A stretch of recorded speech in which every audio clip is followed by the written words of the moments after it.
Back to జియోనరిక. Doctor, parents చాలా జాగ్రత్త తీసుకుంటారు. ఎందుకు అని అంటే తమ పిల్లలు కాబట్టి చాలా కేర్ ఉంటారు. సో స్కూల్లో ఒక 40-30 మెంబర్స్ ఉంటారు. మళ్ళీ ఆస్తమా పేషెంట్స్ ఒక 3-4 మెంబర్స్ ఉన్నప్పుడు టీచర్స్ ఎలాంటి జాగ్రత్తలు తీసుకోవాలి, పిల్లల పట్ల ఎలా కేర్ తీసుకోవాల్సిన అవసరం ఉంటుంది? చాలా ఇంపార్టెంట్ అమ్మా ఇది. ఇప్పుడు ఏంటంటే మనకు వెస్ట్ కనుక మనం చూసుకున్నాం, యూరోప్, అమెరికా లాంటి దేశాల్లో ఇప్పుడు ఆస్తమా ఫ్రెండ్లీ స్కూల్స్ వస్తున్నాయి. అంటే ఏంటి, ఆస్తమాతో బాధపడేటటువంటి వాళ్ళ సంఖ్య రోజు రోజుకు పెరుగుతుంది. దాదాపు 10-20% మంది పిల్లలు అలర్జీ ఆస్తమాతో బాధపడుతున్నారు ఏదో ఒక రూపంలో పిల్లలు. అంటే దాదాపు 100 మంది పిల్లలు ఉంటే 10-20 మంది ఉన్నట్టే అలర్జీ ఆస్తమాతో. అది ఇంకా ప్రపంచవ్యాప్తంగా మనం లెక్కేసుకోవచ్చు. కొన్ని మహానగరాల్లోనైతే రికార్డ్స్ చెప్పేది ఏంటంటే 30% వరకు కూడా పిల్లలు అలర్జీతో బాధపడుతున్నారు. అంటే ఇట్లా ఇంతమంది పిల్లలు ఒక స్కూల్లో చదివి ఒక క్లాస్ రూమ్లో ఉన్నప్పుడు ఒకళ్ళు దగ్గుతుంటారు, ఒకళ్ళు తుమ్ముతుంటారు, ఒకళ్ళు రకరకాలుగా అంటుంటారు, ఒకళ్ళు అంటుంటారు, రకరకాల సౌండ్స్ చేస్తుంటారు, ఒకళ్ళు కళ్ళు నలుస్తుంటారు. అది టీచర్ పోయి ఏంటి నువ్వు అలా చేస్తావు అని చెప్పి వాడిని పనిష్మెంట్ ఇచ్చారనుకోండి, వాళ్ళు జబ్బు తగ్గకపోగా మానసికంగా వేరే సమస్యలు వస్తాయి. కాబట్టి టీచర్స్కి చాలా అవగాహన రావాల్సినటువంటి అవసరం ఉంది అలర్జీ ఆస్తమా మీద. అంటే ఏంటంటే ఏ పిల్లవాడైనా సరే మాటి మాటికి జలుబు చేయటం, మాటి మాటికి తుమ్మటం, వాడు మాటి మాటికి అనటం ఉండటం, ఎప్పుడు ముక్కు కారుతూ ఉండటం, ఎప్పుడు చూసినా తుమ్ముతుండటం, సో దగ్గుతుండటం, కఫం పడటం, వాడు మాటి మాటికి బయటికి పోతూ ఉండటం, ఫ్రీక్వెంట్గా స్కూలు ఆబ్సెంట్ అవ్వటం. అందరూ టీచర్స్కి ప్రాబ్లంతో సఫర్ అవుతున్నారని తెలియకపోతే కాస్త తిడుతూ ఉంటారు. అందుకే చెప్తున్నాను, అంటే ఇలాంటి పిల్లల్ని వాళ్ళు ఐడెంటిఫై చేయాలి, నేర్చుకోవాలి. అంటే ఏంటి, మాటి మాటికి చీటికి మాటికి జలుబు చేసే పిల్లలు ఎవరు, దగ్గు ఎవరికి ఉంది, ఆయాసం ఎవరికి ఉంది, ఎలా అలాంటి పిల్లల్ని కనుక వీళ్ళు గుర్తించకుండా, కొంతమంది పిల్లలు ఏంటంటే అపార్ట్మెంట్లో స్కూల్స్ ఉంటున్నాయి. ఇప్పుడు మెట్లెక్కి పోయేసరికి ఎక్సర్సైజ్ ఇండ్యూస్డ్ ఆస్తమా అంటాం.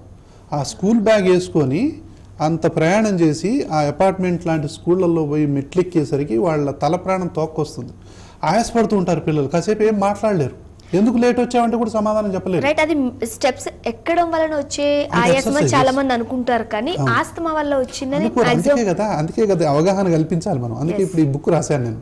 సో శ్వాసలో స్వేచ్ఛ కోసం అనేది.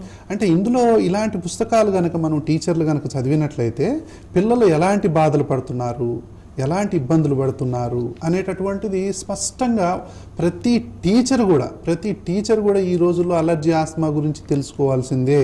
ఎందుకంటే కామనెస్ట్ ప్రాబ్లం, చైల్డ్హుడ్లో కామనెస్ట్ ప్రాబ్లం, ప్రపంచంలో కామనెస్ట్ ప్రాబ్లం ఏదైనా ఉందంటే అలర్జీ ఆస్తమానే. ఇవి కామన్ ప్రాబ్లమ్స్. టీచర్స్ కంపల్సరీగా తెలుసుకోవాలి. టీచర్స్ ఏంటంటే స్టూడెంట్స్కు తల్లిదండ్రులకు మధ్య వారధుల్లాగా ఉండాలి. అయితే ఈరోజు పిల్లలు ఏమవుతున్నారంటే తల్లిదండ్రులకు టీచర్లకు మధ్యన శాండ్విచ్ లాగా నలిగిపోతున్నారు. ఇంట్లోనేమో వాళ్ళు రుద్దుతారు, స్కూల్లోకి వస్తే వీళ్ళు రుద్దుతారు. వీళ్ళ బాధలు పట్టించుకునే వాళ్ళు ఎవరు లేరు. అంటే దగ్గు వచ్చినా, ఆయాసం వచ్చినా, పాపం ఇది వచ్చినా కూడా అసలు కొన్ని స్కూల్లో నేను చూశాను, వాళ్ళు తల్లిదండ్రులు వచ్చి మా పిల్లవాడికి దగ్గు వస్తుంది, ఆయాసం వస్తుంది, నేను డాక్టర్ దగ్గర తీసుకుపోతానంటే ర్యాంకుల్లో వెనకపడతారని చెప్పి స్కూల్ వాళ్ళు పంపించని కేసులు కొన్ని వందలు ఉన్నాయి. అంటే వాళ్ళకి దాని మీద అసలు అవగాహన లేదు. అంటే ఏంటి, ఏమైంది, బాగానే ఉన్నారు కదా. కానీ దురదృష్టం ఏంటంటే అలర్జీ ఆస్మాతో బాధపడేటటువంటి పిల్లలు బయటికి నార్మల్గా కనిపిస్తారు, కానీ లోపల నరకాన్ని అనుభవిస్తూ ఉంటారు. ఈ నరకం అర్థం కావాలి అంటే జబ్బు ఉంటే తప్ప ఎవరికి అర్థం కాదు. అంటే అనుభవిస్తే తప్ప అర్థం కాని జబ్బు అలర్జీ ఆస్తమా. అనుభవిస్తేనే అర్థమైంది ఆ బాధ ఏంటో. కాబట్టి ఈ బాధను ఎస్టిమేట్ చేసుకోగలగాలి. ఎవరైనా తల్లిదండ్రులు వచ్చి అడిగినప్పుడు కానీ పిల్లలు పదే నాకు ప్రాబ్లం ఉందని అన్నప్పుడు వీళ్ళు మానవీయ కోణంలో చూడాలి. ఈ పిల్లల్ని సపరేట్గా తల్లిదండ్రులకు చెప్పాలి, ఇగో ఈ బాబు నిజంగానే ఆటలు ఆడుతుంటే కూడా ఇలాంటి పిల్లలు క్రికెట్ ఆడుతున్నా, ఫుట్బాల్ ఆడుతున్నా, ఇంకా పరిగెత్తుతున్నా, ఏది చేస్తున్నా కూడా తొందరగా అలసిపోయి పక్కన కూర్చుంటారు. అది గమనించాలి. డిఫరెన్స్ అనేది తెలుస్తుంది. చాలా ఫిజికల్ డైరెక్టర్కు, పీటీఐకి తెలుస్తుంది ఆ విషయం. ఎందుకురా నువ్వు ఆడట్లేదని కొట్టకూడదు. వాడు ఆయాసం వస్తుందని చెప్తే కూడా వినరు, కొడతారు పోయి. నువ్వు ఎందుకు ఆడవు, నీకు ఎందుకు బద్ధకం, నీకు ఆటాలంటే బద్ధకం అది అంటుంటారు. బద్ధకం వాడి తప్పు కాదు, లోపల ఉన్న ఆస్తమా అది. కాబట్టి ఈ స్కూల్ యాజమాన్యాలు, స్కూల్ టీచర్స్ ఇలాంటి ప్రాబ్లమ్స్ని అర్థం చేసుకున్నట్లయితే అదే పిల్లల పాలిట వరంగా మారుతుంది. ఇటు తల్లిదండ్రులు అర్థం చేసుకోక, ఇటు టీచర్స్ అర్థం చేసుకోక, అసలే అటు రుద్ది ఇటు రుద్ది వాళ్ళు మానసికంగా నలిగిపోతున్నారు. ఇప్పుడు తల్లిదండ్రులు కొన్ని స్కూల్లో పోయి ఏమడుగుతున్నారంటే మా పిల్లలకు చదువు చెప్పండి అనట్లా, వాళ్ళని కొంచెం వదిలేయండి అని చెప్తున్నారు. అంటే ఆ టార్చర్ అలా ఉంటుందన్నమాట వాళ్ళకి, కొంతమంది ఆస్తమా పిల్లలకి. కాబట్టి నేను కొన్ని లెటర్స్ కూడా రాసేవాడిని పిల్లలకి, అంటే వీళ్ళకు ఆస్తమాతో బాధపడుతున్నారు ఇలాంటి పిల్లలు అంటే డాక్టర్ దగ్గర నుంచి కూడా తల్లిదండ్రులు ఈ విధమైనటువంటి ఇవి తీసుకెళ్ళి, అందుకే స్కూల్లో చెప్పాలి. అంటే టీచర్స్ కూడా ఏంటంటే ఒక్కోసారి తెలియదు బాబు. కాబట్టి తల్లిదండ్రుల బాధ్యత ఏంటంటే మా పిల్లలకు అలర్జీ ఆస్మా ఉందని చెప్తే వాళ్ళు ఏమనుకుంటారో ఏమో అని చెప్పి సెపరేట్ గా చూస్తారేమో, పెద్ద పిల్లలైతే చెప్పనివ్వరు కూడా స్కూల్లో. కాబట్టి ఇది కూడా చాలా తప్పనమాట. సో స్కూల్లో పోయి క్లాస్ టీచర్కి ఫస్ట్ చెప్పాలి, మా బాబుకు అలర్జీ ఉంది, ఇగో ఆస్తమా ఉంది, వాడికి సడన్ గా అటాక్స్ వస్తాయి, ఇగో అటాక్ వచ్చినప్పుడు ఇగో ఈ ఇన్హేలర్ వాడాలి అని చెప్పాలి. ఢిల్లీలో మన ఒక స్టూడెంట్ ఆస్తమాతో బాధపడుతుంటే అందరు జోక్గా తీసుకున్నారు, అందరు యాక్షన్ చేస్తుంది అనుకున్నారు. కానీ ఆ పాప హాస్పిటల్ పోయే లోపల చచ్చిపోయింది ఆస్తమా అటాక్ వల్ల. అంటే అర్థం కాక ఢిల్లీ లాంటి ప్రదేశంలోనే స్కూల్ టీచర్లు అర్థం చేసుకోకుండా ఆ పిల్లని ఆపారంటే మనలా ఇంకా చూసుకోవచ్చు ఊర్లలో పరిస్థితి ఎట్లా ఉంటుందో. కాబట్టి ఆస్తమా మీద అవగాహన పెంచుకోవాల్సినటువంటి సమయం ఆసన్నమైంది. తల్లిదండ్రులు, పిల్లలు, తర్వాత టీచర్లు అందరూ కూడా కనుక అవగాహన పెంచుకున్నట్లయితే వాళ్ళ జీవితం ఇంకోలా ఉంటుంది, కనీసం ఇంత నరకం ఉండదు అనమాట. ఓకే, నెక్స్ట్ వెంకటేశం ఉన్నారు. వెంకటేశం గారు, డాక్టర్ ఉన్నారు, మాట్లాడండి. నమస్కారం అండి, చెప్పండి వెంకటేశం గారు. డాక్టర్ గారు నమస్కారం అండి. నమస్కారం అండి,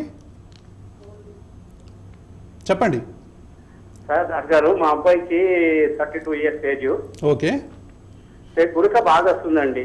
ఎంత వయసు అండి? 32 ఇయర్స్. ఓకే, ఈ మధ్యనే వస్తుందా, ఇది మొదటి నుంచి ఉందా? లేదు లేదు, ఈ మధ్య 1-2 ఇయర్స్ నుంచి, ఈ 1 ఇయర్ నుంచి వస్తుందండి. అంటే చాలా వస్తుందండి? చాలా అంటే కొంచెం బాగానే వస్తుందండి.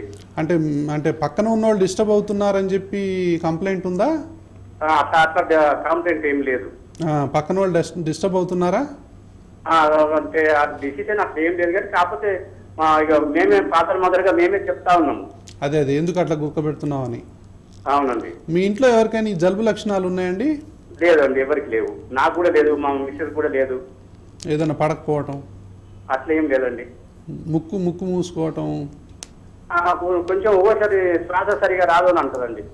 అదే మరి ఇది అంటే ఏంటంటే ఫస్ట్ ఎప్పుడైనా కూడా ఈ అలర్జీకి సంబంధించింది కానీ ఇది కానీ క్వశ్చన్లు అడిగేటప్పుడు ఫస్ట్ నో అని చెప్తారు ఎవరైనా, కానీ డెప్త్లో పోతే ఎక్కడో చోట మనకు దొరుకుతుంది అనమాట. కాబట్టి ఏంటంటే ఆయన తెలియదు వాళ్ళకి ఇది దీనికి రిలేషన్ అని తెలియదు.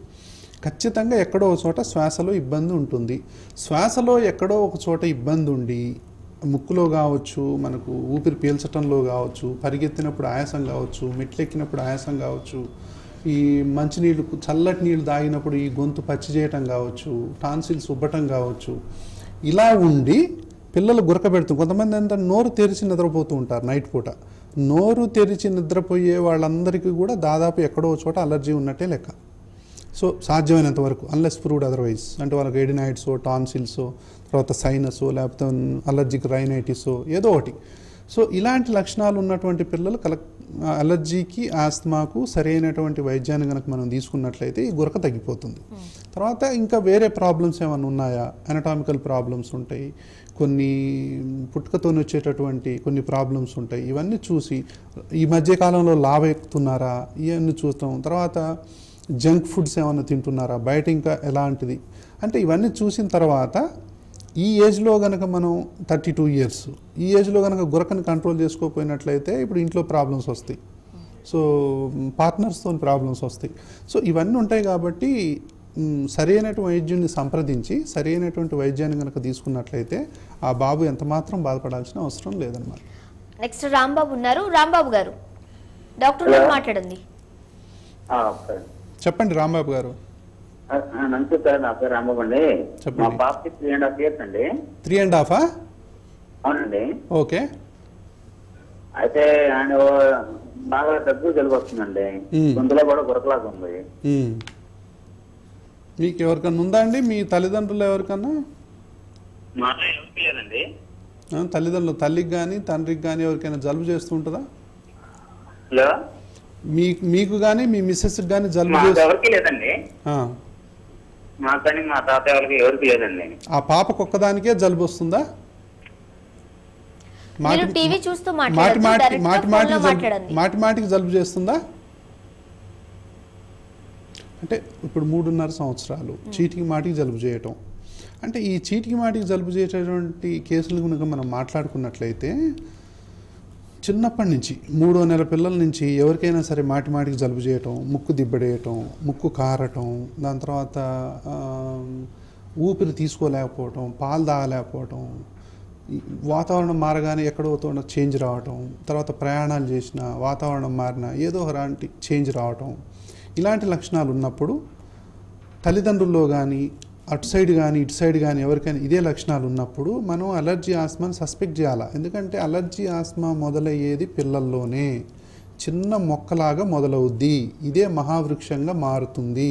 కాబట్టి తొలి దశలోనే కనుక మనం అలర్జీ ఆస్మాని గుర్తించి సరైన వైద్యాన్ని కనుక మనం చేసినట్లయితే చీటికి మాటికి వీళ్ళు హాస్పిటల్కి పోవాల్సిన అవసరం లేదు, డాక్టర్లను మార్చాల్సిన అవసరం లేదు, విపరీతంగా యాంటీబయాటిక్స్ టన్నులు వాడాల్సిన అవసరం లేదు.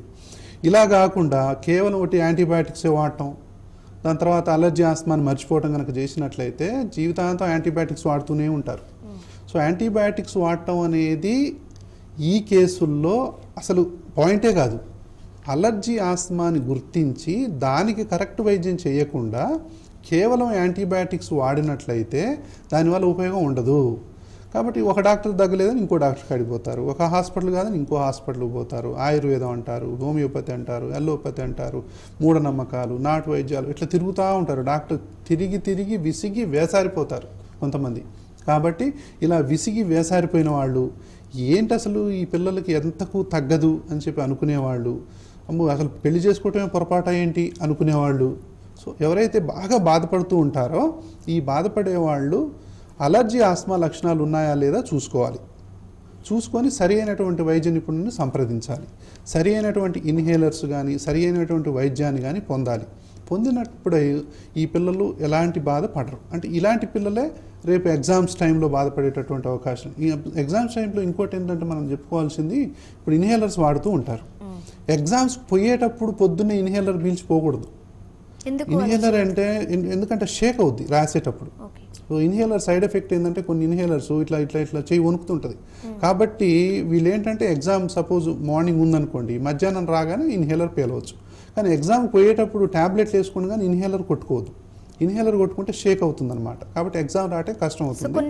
కొన్ని జాగ్రత్తలు తీసుకో. ఎగ్జామ్ రాసేటటువంటి పిల్లలు వాళ్ళు ఇన్హేలర్ కనుక వాడుతున్నట్లయితే ఎగ్జామ్ రాసి వచ్చిన తర్వాత ఇన్హేలర్ పీల్చాలి, మళ్ళీ నైట్ పూట ఇన్హేలర్ పీల్చాలి. కాబట్టి అంతకు ముందు నుంచే వారం 10 రోజుల ముందు నుంచే మనం ప్లాన్ చేసుకోవాలి. సో ఇలాంటి పిల్లలు వారం రోజుల నుంచే తల్లిదండ్రులు కానీ టీచర్స్ కానీ సో పిల్లలు కానీ ఈ విషయంలో కొన్ని రోజుల ముందే డాక్టర్ని సంప్రదించి కరెక్ట్గా కనుక వాళ్ళు మంచి వైద్యం తీసుకున్నట్లయితే ఒక్కరోజు 1 గంట 1 నిమిషం కూడా డిస్టర్బ్ అవ్వడానికి వీలు ఉండదు అసలు కరెక్ట్ వైద్యం తీసుకున్నట్లయితే. థ్యాంక్ యూ సో మచ్ అండి. Thanks for coming. ఇది జీవనరేఖ కార్యక్రమం. చూస్తూనే ఉండండి TV1.